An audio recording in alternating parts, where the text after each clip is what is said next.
네, 발표 시작하겠습니다. 130개 기업에 도전한 주니어가 대기업에 가기까지의 여정을 발표하게 된 명기범입니다. 반갑습니다. 우선 이 발표는 이직을 준비하시는 분들과 시간 확보를 위해 퇴사를 고민하시는 분들, 그리고 면접에서 계속 고배를 마시는 분들을 대상으로 이 발표를 준비해 보았습니다. 시작하기에 앞서 이 발표의 흐름과 간략한 목적에 대해서 좀 설명을 드리려고 합니다. 우선 발표는 이런 흐름으로 진행될 예정이고요. 저는 오늘 여기서 제가 했던 활동들에 대해서 몇 가지 소개를 해드리겠지만 이 활동들에 대해서는 깊게 생각하시지는 않으셨으면 좋겠습니다. 이유는 사람마다 다 상황이 다르고 부족한 점이 다 다르기 때문인데요. 따라서 저는 어떤 고민을 했고 어떤 것들이 부족하다고 판단돼서 어떤 결정들을 내렸는지를 소개해 드릴 테니 간접 경험으로만 참고하시고 본인에게 맞게 커스터마이즈 적용해 보시는 것을 추천드립니다. 우선 제 소개를 간단하게 드리겠습니다. 저는 알렉스라는 닉네임으로 개발자 커뮤니티에서 활동 중인 백엔드 개발자 명기범입니다. 만 2년의 솔루션 SI 경력을 가진 상태로 선퇴사를 진행했었고요. 퇴사 이유는 사내의 개발 문화가 저와 맞지 않았고 주 5일 내내 야근으로 인해 개인 시간을 전혀 확보하지 못했던 것이 주 원인이었습니다. 자, 그럼 이제부터 제가 퇴사를 하고 1년간 이직을 준비하면서 경험해본 것들 중에서 가장 도움이 될 만한 것들을 위주로 소개를 해드리려고 합니다. 첫 번째는 환경 만들기입니다. 저는 퇴사하기 직전에 공유 오피스 스터디를 주최했습니다. 이 오른쪽의 사진처럼 오키라는 사이트에서 모집 공고를 냈었고요. 왜냐하면 저는 공부를 할 수밖에 없는 환경을 세팅한 후에 그 곳에 제 몸을 던지는 전략이 가장 효과가 좋다고 생각했기 때문입니다. 따라서 스터디 멤버 3명을 모집해서 공유 오피스 4인실을 6개월간 임대했고요. 그곳에 각자의 작업 환경을 세팅해 놓았습니다.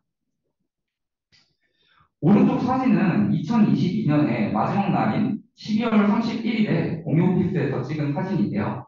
저는 이 시기에 하루에 최소 12시간씩 주 6일 이상을 공부하였고 스터디 멤버들과 출근 시간 내기 등을 하며 약간의 강제성을 부여하였습니다. 하지만 여기서 의문인 건 꼭 이런 환경은 퇴사를 해야지만 가능할까요? 저는 아니라고 생각합니다. 출근 전이나 퇴근 후 시간 등을 활용해서도 충분히 가능하다고 생각하는데요.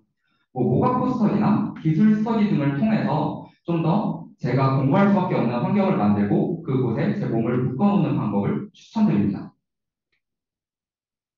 다음은 자기 객관화입니다. 현재 제가 어떤 부분이 자신 있고 어떤 부분이 부족한지를 객관적으로 파악하는 단계를 갖는 것이 중요하다고 생각합니다. 하지만 본인 스스로 객관적인 판단을 하기에는 좀 어려운 미션인 것 같습니다. 따라서 저는 여러 멘토링을 통해 현재 부족한 점과 제 현재의 위치를 객관적으로 파악하는 시간을 가졌는데요. 멘토링은 인프런과 개발 커뮤니티에 계신 분들, 그리고 전 직장 선임분에게 좀 주로 멘토링을 진행했고, 또한 향로님과 제이슨님께 좀 많은 도움을 받았습니다. 자, 이제 제가 멘토링에서 받았던 여러 질문과 그에 대한 피드백을 간략하게 한 3개 정도로 추려서 소개를 해드리려고 합니다. 첫 번째 질문입니다. 제가 다녔던 회사에서는 서비스 회사가 원하는 기술 역량이나 실무 경험을 해본 적이 없는데 어떻게 메꾸는 것이 좋을까요? 저는 이 질문이 굉장히 많은 분들이 공감할 만한 내용이고 궁금할 만한 내용이라고 생각해서 가져와 봤는데요. 이 질문에 대한 답변으로 아래와 같은 말씀을 해주셨습니다. 우선 솔루션에서나 SI 회사에서도 잘 배울 수 있는 역량은 테이블 설계 능력, SQL 쿼리 역량, 기본적인 자바 스프링 개념, 그리고 서비스가 돌아가는 데 필요한 전반적인 것들을 좀 다 경험해 볼 확률이 높다고 하셨습니다. 하지만 복잡한 비즈니스 로직에서도 객체 지향적으로 짤 수 있는 클린 코드 역량, 상황에 맞는 테스트 코드 역량, JPA 등을 좀 더 보충하면 좋을 것 같다라는 말씀을 해주셨습니다. 그러면서 헥사고날, MSA, DDD 같은 요즘 핫한 개념들보다 조금 더 우선적으로 해야 할 공부들을 먼저 하는 것을 추천해 주셨는데요. 하지만 이 피드백은 언제까지나 어디까지나 제 상황에 국한된 피드백입니다. 문제입니다. 따라서 저는 최근에 우한 뉴스방이라는 스터디에서 제이슨님이 추천해주신 이 백엔드 추천 로드맵에 대해서 좀 소개를 해드리려고 합니다. 우선 뭐 이런 기술들이 있는데요. 자세히 보면 요즘 핫한 CI/CD 기술과 뭐 스크린 아키텍처, 헥사고날, DDD, MSA 등은 모두 뒤쪽에 포진되어 있습니다. 따라서 이런 핫한 기술들도 알면 물론 좋겠지만 조금 더 기본을 잘 다져나갈 수 있도록 우선순위를 좀 잘 고려해서 개인 로드맵을 만드시는 것을 추천드립니다. 네, 두 번째 질문입니다. 지금까지는 알고리즘 공부를 안 해왔었는데 어떻게 해야 될까요? 저는 사실 알고리즘 역량을 거의 준비해오지 않고 실무 역량 중심으로만 좀 준비를 해왔었던 사람입니다. 하지만 최근에 신입분들을 보면 호텔 레벨이 최소 골드 레벨 이상 정도로 하시는 것을 보고 제가 한때는 좀 당황했던 적도 있습니다. 이때 멘토님들은 다음과 같은 피드백을 주셨습니다. 많은 기업에서 코딩 테스트를 보지만 과제 전형 등을 통해 코딩 테스트를 보지 않는 곳도 꽤 있습니다. 하지만 현재 알고리즘을 준비해오지 않은 상태에서 지금 공부를 시작한 건 효율을 보기 힘들 수 있다고 하시면서 선택과 집중을 해서 호텔을 보지 않는 곳만 지원하는 방법을 추천해 주셨습니다. 저 미리미리 뭐 알고리즘 역량을 좀 준비해 오신 분들이라면 물론 선택의 폭은 훨씬 넓겠지만 저처럼 알고리즘 역량이 조금 부족하신 분들은 이런 방법도 추천드립니다. 세 번째 질문입니다. 한 달 동안 이 네 가지의 공부를 병행하려고 하는데 괜찮을까요? 뭐 넥스트스텝 ATDD 과정, 리얼 마이스텝, CI/CD, 운영체제. 저는 이 네 가지의 기술을 한 달 안에 좀 마스터해보려는 그런 계획을 세웠는데요. 지금 생각해보면 이 계획은 굉장히 좀 의욕만 앞선 좀 미련한 계획이었다고 생각을 합니다. 제가 이 질문을 가져왔던 이유는요. 제가 최근에 커뮤니티를 봤을 때 많은 신입분들이 뭐 A 공부, B 공부, C 공부를 좀 하루에 좀 나눠서 해보려고 하는데 어떻게 생각하시나요? 라는 질문들을 좀 많이 하시는 걸 보고 가져와 봤는데요. 이 질문에 대한 답변으로는 다음과 같습니다. 공부할 때는 우선순위를 좀 고려해서 선택과 집중을 하는 것이 필요합니다. 하지만 여러 개의 공부를 동시에 진행한다면 주제의 범위가 굉장히 넓어지고 일관성이 떨어지게 됩니다. 이렇게 된다면 이거 했다 저거 했다 할 때 발생하는 그 컨텍스트 스위칭 비용 때문에 습득할 수 있는 양이 적어지고요. 자연스럽게 두 마리 토끼를 다 놓칠 확률도 높아진다고 생각합니다. 저도 실제로 이 네 가지의 계획을 병행해 왔을 때 CI/CD와 운영체제 이 두 가지의 내용은 기억에 남는 것이 거의 없었다는 그런 슬픈 사연도 있습니다.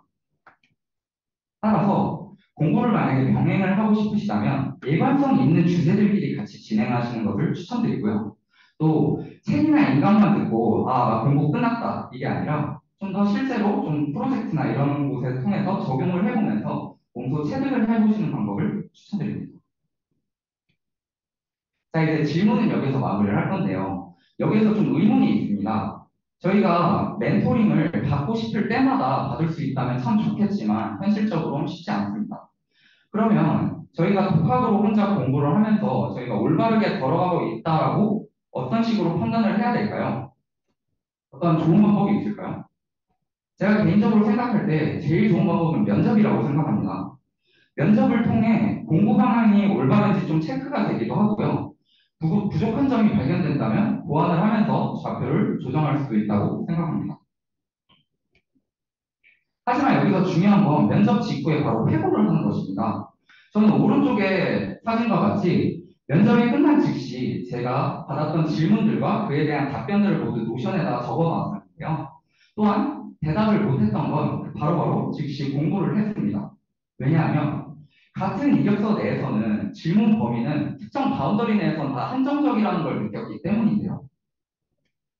따라서 혼자만의 섀도우 복싱을 하기보다는 여러 회사에 지원을 하시고 여러 면접관분들을 만나보면서 실전을 통해 좀 감을 익히시는 방법을 추천드립니다.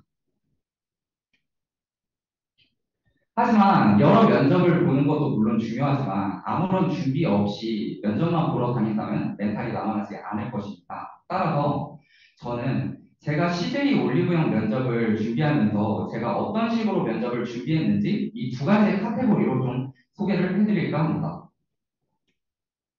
첫 번째 기술 질문 관련입니다. 앞서 말씀드리다시피 이런 회고를 통해 질문을 정리해 나갔다면 오른쪽과 같은 나만의 쪽집게 자료가 생길 거고요. 이 쪽집게 자료 중에서 질문들만 추출해서 저는 챗 GPT에게 찾아갔습니다. GPT에게 이렇게 면접관 역할을 부여했고요. 요구사항을 명확하게 전달했습니다. 안 보이실 수 있어서 간단하게 말씀드리자면 아래 질문들을 나한테 차례대로 하나씩 얘기해주고 그에 대한 난 답변을 할게. 너가 맞다면 맞다고 얘기해주고 틀리면 틀리다고 얘기해주고 보완할 점이 있으면 보완 좀 해줘라고 하고 이 질문 리스트를 줬는데요. 이런 식으로 제가 시간이 남을 때마다 GPT와 모의 면접을 통해서 좀 트레이닝을 진행을 했고요.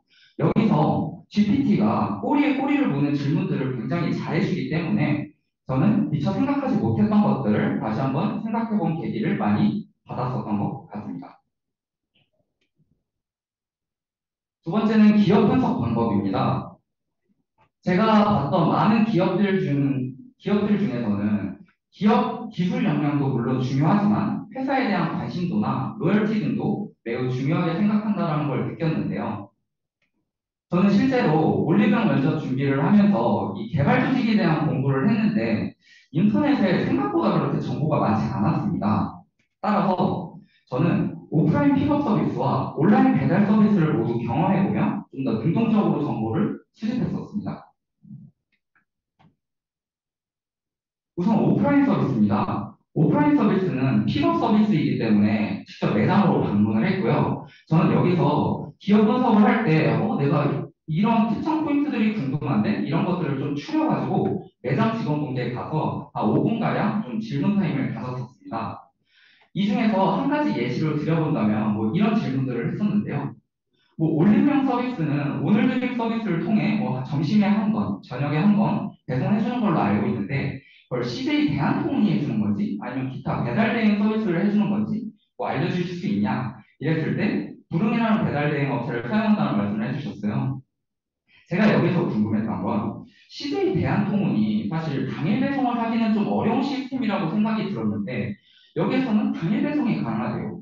그러면 이거는 배달 대행 서비스를 쓰는 건가? 자연스럽게 이런 의문이 들었고 이걸 그대로 매장 직원분한테 물어봤던 거죠. 또 온라인 서비스도 마찬가지로 오후 3시쯤이나 오후 10시쯤에 선택해서 당일 배송을 받을 수 있는 이 오늘 드림 서비스를 사용했습니다. 이때도 마찬가지로 배달 와주신 이 기사님께 이런 식으로 문자로 질문을 드렸습니다. 당연히 저한테 도움을 주셨던 분들께는 잊지 않고 감사의 표시도 드렸고요.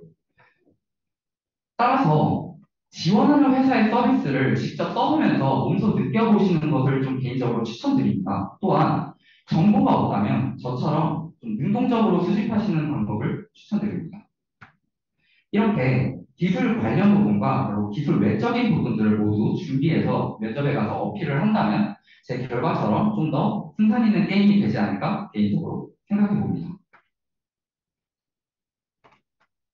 다음은 번아웃 예방입니다. 준비 기간이 길어지고 저처럼 많은 기업에 좀 도전을 하다 보면 자연스럽게 번아웃이 올 수도 있습니다. 하지만 번아웃이 오게 된다면 그 기간만큼 준비 기간은 더욱 길어지기 때문에 최대한 예방하는 것이 중요한데요. 저는 개인적으로 소속감과 이 안정감이 들 때 좀 마음이 편해지고 좀 불타오르면서 번아웃도 좀 예방할 수 있었던 것 같아요. 그래서 이 두 가지의 예시를 좀 드려보도록 하겠습니다. 첫 번째는 서로 의지하기입니다. 같은 고민을 하고 같이 공부하는 사람들과 얘기를 나누면 서로 의지하는 방법인데요. 사실 비슷한 상황에 있는 분들의 고민들은 다 특정 바운더리 내에서 비슷비슷하다고 생각하기 때문에 이런 고민들과 생각을 과감하게 털어놓고 공유하다 보면은 같이 해결해나가는 과정에서 시너지 효과가 생기고요. 그로 인해 자연스럽게 소속감이 생겨 좀 더 번아웃을 예방할 수 있었던 것 같습니다. 두 번째는 서로 가르치기입니다. 저는 주차별로 돌아가면서 서로 강의해주는 스터디를 좀 여러 차례 진행해본 경험이 있는데요. 누군가를 가르칠 때는 더욱 딥하게 공부를 하게 되기도 하고 또 기존에 안다고 착각했던 개념들을 발견하기도 했습니다. 이렇게 하나하나 좀 개념을 좀 완벽하게 습득해 나간다면 이제 내가 제대로 걸어가고 있구나라는 확신이 들고 또 마음속에 안정감을 가져서 번아웃을 예방할 수 있었던 것 같습니다. 따라서 여러분들도 본인만의 번아웃 예방하는 방법을 좀 꼭 좀 찾아서 미리미리 예방을 하는 방법을 적용해 보셨으면 좋겠습니다. 이제 좀 선택사에 대해서 좀 말씀을 드려볼까 하는데요. 사실 최근에 저에게 그 선택사에 대한 문의가 굉장히 많이 들어와요. 근데 저는 모든 문의에 대한 답변으로 선택사는 추천하지 않는다고 합니다. 제가 개인적으로 선택사를 해봤을 때 느낀 점은 가장 큰 장점은 시간 확보예요. 하지만 이 시간 확보라는 장점에 비해서 생각보다 많은 단점들이 뒤따른다고 생각합니다. 그래서 이 단점들에 대해서 조금 알아볼 건데요. 첫 번째 단점입니다. 갈수록 얼어붙는 취업 시장으로 인해 불확실한 취업, 그리고 자연스럽게 따라오는 조급함입니다. 이 조급함은 개인적으로 판단과 집중을 흐리게 하면서 또 정신이 좀 피폐하게 만들어지는 이런 단점들이 있습니다.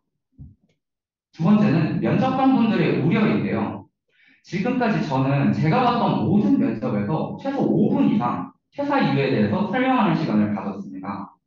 이건 좀 개인적인 생각이긴 한데 일반 환승에 비해서는 조금 더 이 퇴사 사유에 대한 질문이 좀 더 깊게 들어온다는 느낌을 받았었습니다. 세 번째는 면접 질문은 대부분 실무 경험 중심이라는 겁니다. 물론 경력자 기준에 한해서겠죠. 선택사를 한 후에 기간이 길어지게 된다면 이 경험들에 대한 기억이 흐려질 거고요. 그럼 이제 면접에 가서 관련된 그 질문이 들어왔을 때 제가 제대로 대답하지 못하는 대참사가 일어날 확률도 높습니다. 따라서 요즘 같은 시기에는 더더욱 선택사를 하기보다는 회사를 다니면서 준비하시는 것을 개인적으로 추천드립니다. 자, 이제 제가 발표를 마무리하려고 하는데요. 사실 이력서 리팩터링 방법이나 뭐 개인 학습 방법 등을 추가로 좀 공유하면 좋을 것 같다라는 생각을 했는데 시간 관계상 좀 오늘 발표는 여기에서 마무리를 해야 될 것 같습니다. 긴 시간 발표 들어주셔서 감사합니다. 명기광수입니다.